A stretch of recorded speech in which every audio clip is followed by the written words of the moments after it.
អ្នកដែលប្រើទូរស័ព្ទសម្រាប់ថតរូបជាប្រចាំប្រកាសជាចង់បានកាមេរ៉ាដែលយល់អំពីពន្លឺយល់អំពី skin tone ហើយនឹងបរិយាកាសបានល្អហើយត្រូវដូចនេះហើយនៅលើ Vivo V70 series នេះមានការពង្រឹងទៅលើផ្នែកថតរូបខ្លាំងមែនទែនហើយអ្វីដែលកាន់តែពិសេសនោះមានការសហការជាមួយនឹង Site ផងដែរអញ្ចឹងឥឡូវនេះខ្ញុំចង់នាំអ្នកទាំងគ្នាមកស្វែងយល់បន្ថែមអំពីទូរស័ព្ទទាំងពីរនេះគឺ Vivo V70 ហើយនិង Vivo V70 FE ទាំងអស់គ្នាតោះយើងទៅថតរូបចាប់ផ្ដើមដំបូងខ្ញុំចង់និយាយអំពីការសហការរវាង Vivo V70 ជាមួយនឹង Site ដែលគឺជា brand មួយមនុស្សជាច្រើនបានស្គាល់ទូទាំងពិភពលោកហើយការសហការមួយនេះគឺផ្ដោតសំខាន់ទៅលើការអនុញ្ញាតឲ្យយើងចាប់យករូបភាពបែប professional នៅលើទូរស័ព្ទដៃរបស់យើងដែលផងចំណុចហ្នឹងគឺមានន័យថាវារួមបញ្ចូលជាមួយនឹងការចាប់រូបបែបធម្មជាតិការថតរូបបានយ៉ាងស្រស់ស្អាតជាមួយនឹង portrait style ហើយនឹងគំរូក៏ដូចជា preset ដែលស្អាតៗជាមួយនឹង Site ផងដែរតែមាននៅក្នុងទូរស័ព្ទហ្នឹងតែម្ដងគោលដៅរបស់គេហ្មងបើសិនជាយើងនិយាយសួរស្ដាប់គឺមានន័យថាចង់ឲ្យរូបភាពដែលបានថតហ្នឹងដូចទៅនឹងអ្វីដែលយើងមើលឃើញនៅភ្នែកអញ្ចឹងនៅពេលដែលយើងលើកពាក្យថា Site អ្វីដែលយើងផ្ដោតសំខាន់មុនគេគឺតាក់ទងជាមួយនឹងការថត portrait អញ្ចឹងសម្រាប់ការថត portrait នៅលើ Vivo V70 series នេះគឺជួយឲ្យផ្ដល់ជាមួយនឹងរូបភាពមួយដែលស្រស់ស្អាតមែនទែនវាយល់ច្បាស់អំពីអ្វីទៅគឺជាស្បែកអ្វីទៅគឺជា deep ហើយអ្វីទៅគឺជា skin tone របស់យើងក៏ដូចជា blur backgroundហើយនៅក្នុងនោះដែរក៏មានជាមួយនឹង Site portrait style ដែលយើងអាចធ្វើការជ្រើសរើសទៅតាមតម្រូវការរបស់យើងបានយើងស្រឡាញ់មួយណាគឺយើងអាចធ្វើការទៅហើយគឺយើងអាចធ្វើការថតបានហើយអ្វីដែលសំខាន់រូបភាពដែលយើងទទួលបានហ្នឹងគឺវាមើលទៅវា blur បែបធម្មជាតិដែលវាអត់មានអារម្មណ៍ថាblur ហ្នឹងបែប AI នោះទេផ្នែកដែលសំខាន់មួយទៀតចំពោះការថត portrait គឺតាក់ទងជាមួយនឹងពណ៌នៃស្បែកឬក៏ skin tone របស់យើងហ្នឹងអានេះគឺសំខាន់ខ្លាំងមែនទែនសម្រាប់ការថតចេញពី Vivo V70 នេះគឺយើងឃើញថាសាច់រូបភាពដែលយើងទទួលបានគឺវាអត់ល្ងឹតឬក៏វាអត់ភ្លឺពេកនោះទេគឺវាមើលទៅបែប natural បែបធម្មជាតិដូចទៅនឹងសាច់របស់មនុស្សយើងអញ្ចឹងដែលថតជួយហ្នឹងគឺវាដំណើរការហើយវានឹងយល់បានច្បាស់មែនទែននៅពេលដែលយើងថតរូបបែប outdoor អញ្ចេះឬក៏យើងថតរូបបែបនៅក្នុង indoor ឬក៏យើងថតរូបនៅពេលដែលមានពន្លឺខ្លាំងឬក៏ខ្សោយអីគឺវាគណនាឲ្យយើងមកស្អាតតែម្ដងហើយអ្វីដែលសំខាន់នោះគឺលទ្ធផលដែលវាផ្ដល់ឲ្យហ្នឹងគឺ skin tone របស់យើងបែបធម្មជាតិនៅក្នុងកាមេរ៉ាហ្នឹងគឺមានមុខងារមួយទៀតដែលគេហៅថា AI scene recognition ដែលវាអាចសម្គាល់ទៅលើអ្វីដែលយើងថតហ្នឹងបានយ៉ាងល្អឧទាហរណ៍ដូចជាការថតមេឃដែលមានជាប់ជាមួយនឹងទេសភាពការថត portrait ទៅលើមនុស្សដែលវារក្សាពណ៌ skin tone របស់យើងក៏ដូចជាការថតម្ហូបដែលវាមើលទៅគួរឲ្យចង់ញ៉ាំតែម្ដងហើយដំណើរការទាំងអស់ហ្នឹងគឺអត់ចាំបាច់ត្រូវការយើងធ្វើ manual ទេគឺវាដំណើរការដោយស្វ័យប្រវត្តិជាមួយនឹង AI scene recognition ហ្នឹងតែម្ដងហើយមួយវិញទៀតនៅពេលដែលយើងថត low light ឬក៏នៅពេលយប់គឺវាមានជាមួយនឹងមុខងារមួយដែលគេហៅថា Advanced AI Night Algorithm ដែលវាអាចធ្វើការកត់សម្គាល់ទៅលើពន្លឺក៏ដូចជា detail បានល្អកន្លែងហ្នឹងហើយគឺមានន័យថាយើងអាចធ្វើការប្រើប្រាស់ជាមួយនឹងមុខងារមួយហ្នឹងដើម្បីធ្វើការថតដូចជាហាងកាហ្វេកន្លែងញ៉ាំអី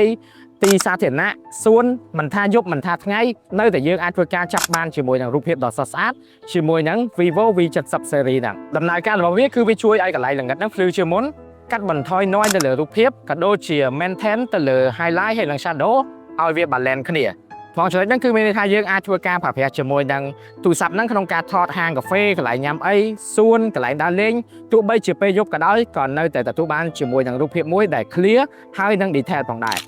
រយើងបាននិយាយច្រើនអំពីកាមេរ៉ានៅខាងក្រោយឥឡូវខ្ញុំចង់នាំអ្នកទាំងគ្នាមកស្វែងយល់អំពីកាមេរ៉ានៅខាងមុខរបស់ Vivo V70 series នេះវិញចំពោះ Vivo V70 ហើយនិង Vivo V70 FE នេះខ្ញុំបានធ្វើការតេស្ត portrait ទាំងពីរជាមួយនឹងកាមេរ៉ានៅខាងមុខគឺឃើញថាសាច់រូបភាពដែលយើងទទួលបានបែប clean បែបធម្មជាតិផងចំណុចនេះគឺវាសំខាន់មែនតើខ្ញុំជឿថាមនុស្សរបស់យើងជាពិសេសយើងអត់ចង់បានឲ្យការថតរូបរបស់យើងចេញមកបែបលក្ខណៈថាមានជាមួយនឹងការ make up ឬក៏បែប beauty ទេគឺយើងចង់បានរូបភាពណាដែលមើលទៅបែបធម្មជាតិអញ្ចឹងរូបភាពដែលខ្ញុំថតនៅលើទូរស័ព្ទនេះគឺខ្ញុំអាចធ្វើការយកទៅប្រើប្រាស់នៅលើ social media ធ្វើជាការផុសអីជាដើមហើយបើសិនជាយើងនិយាយលម្អិតទៅចំពោះកាមេរ៉ានៅខាងមុខគឺគេផ្ដោតសំខាន់ទៅលើមុខរបស់យើងបែប detail តែម្ដងខ្ញុំអាច zoom ឲ្យអ្នកនរនេះមើលឃើញបានតាក់ទងជាមួយនឹងសាច់រូបភាពគឺឃើញថាចាប់បាន detail ល្អប៉ុន្តែនៅតែរក្សាទម្រង់មុខរបស់យើងអានេះគឺសំខាន់ខ្លាំងមែនទែនចំពោះការថតរូបភាពទាំងកាមេរ៉ាមុខទាំងកាមេរ៉ាខាងក្រោយនៅលើ Vivo V70 series នេះគឺយើងបាននិយាយច្រើនហើយឥឡូវខ្ញុំចង់នាំអ្នកនរគ្នាមកដឹងអំពីសមត្ថភាពនៃការថតវីដេអូរបស់វាម្ដងចំពោះទូរស័ព្ទនេះគឺអាចថតបាននៅក្នុងកម្រិត 4K ហើយអ្វីដែលខ្ញុំពេញចិត្តនោះគឺតាក់ទងជាមួយនឹងប្រព័ន្ធទប់លំនឹងរបស់វាដែលវាធ្វើការបានយ៉ាងល្អមែនទែនបន្ថែមទៅទៀតចំពោះការចាប់ពណ៌ក៏ដូចជាការ balance ទៅលើពន្លឺគឺនៅតែធ្វើការបានល្អទោះបីជាយើងថតរូបឬក៏ថតវីដេអូចំណុចត្រង់នេះគឺវាសំខាន់មែនទែនមានន័យថាមានតែទូរស័ព្ទមួយក៏យើងអាចថតជា vlog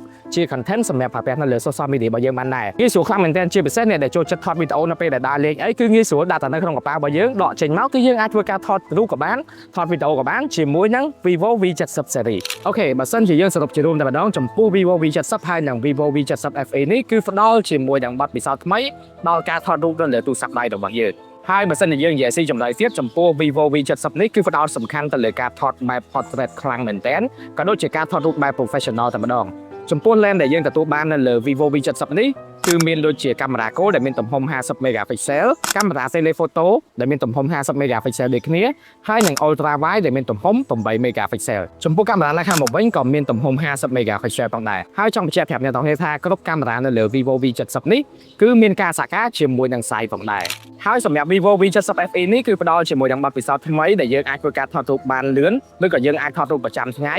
ដែលនៅលើទូរស័ព្ទនេះគឺយើងទទួលបានជាមួយនឹងកាមេរ៉ា Gold ដែលមានទំហំ200 megapixel មួយទៀតគឺ ultra wide ដែលមានទំហំ8 megapixel ហើយចំពោះកាមេរ៉ានៅខាងមុខវិញគឺយើងទទួលបានជាមួយនឹងទំហំ32 megapixel អញ្ចឹងបើសិនជាយើងសរុបជារួមតែម្ដងចំពោះ Vivo V70 series នេះគឺផ្ដោតសំខាន់ក្នុងការឲ្យយើងទទួលបានជាមួយនឹងបទពិសោធន៍ថ្មីក្នុងការថតរូបបែប professional នៅលើកាមេរ៉ាទូរស័ព្ទដែរហើយថែមទាំងមានការសហការជាមួយនឹង Sight នេះគឺផ្ដល់ជាមួយនឹងបទពិសោធន៍ថ្មីដល់អ្នកប្រើប្រាស់ក្នុងការថតរូបទៅលើការងារប្រចាំថ្ងៃការថតរូបបែប professional ការថត portrait ដើម្បីឲ្យយើងទទួលបានជាមួយនឹងរូបភាពមួយដែលស្រស់ស្អាតមិនថាពេលយប់មិនថាពេលថ្ងៃពីកន្លែងណាក៏យើងអាចធ្វើការថតរូបបានយ៉ាងស្រស់ស្អាតជាមួយនឹង Vivo V70 series ហើយនេះគ្រាន់តែវីដេអូតាក់ទងជាមួយនឹងរឿងកាមេរ៉ាតែប៉ុណ្ណោះសូមរងចាំនៅវីដេអូបន្ទាប់អំពីព័ត៌មានលម្អិតផ្សេងទៀតរបស់ទូរស័ព្ទ Vivo V70 series អរគុណហើយយើងជួបគ្នានៅវីដេអូក្រោយៗទៀត